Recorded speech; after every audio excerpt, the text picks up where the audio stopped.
আমাদের সমাজের এই ভুল ধারণাগুলো এখনো রয়েছে। যেমন ধরুন, বাড়ির বউ ব্যবসা করছে, তার মানে সংসারটা কে দেখে?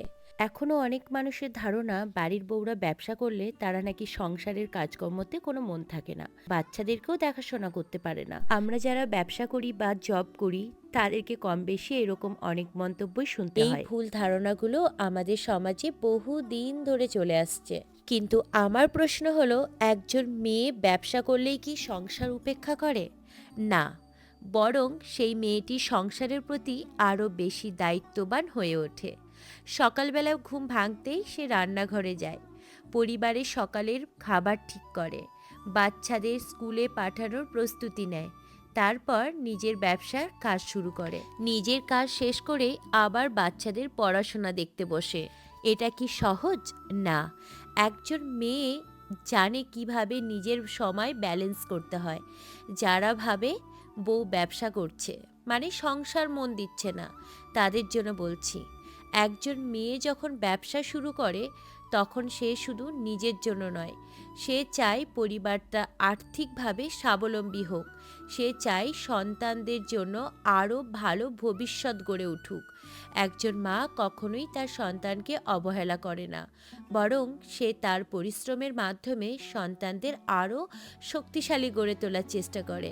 তাই এই ধারণা বদলান যে মেয়েরা ব্যবসা করছে মানে সংসার ঠিকমতো চলছে না।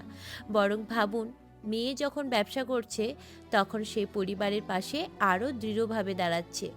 একজন মেয়ে চাইলেই সব পারে, সে ঘরের কাজও করতে পারে, আবার বাইরের দায়িত্বও নিতে পারে।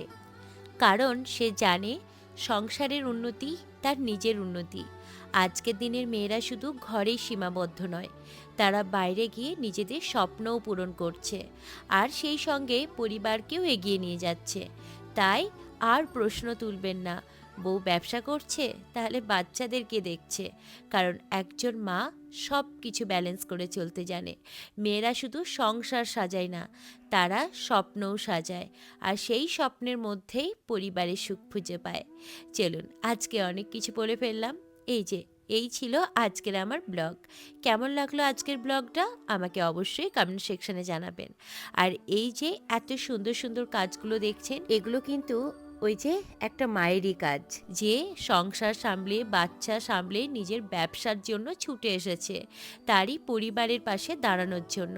তাই যারা এখনও এরকম মন্তব্য করেন, মানসিকতাটা একটু চেঞ্জ করুন।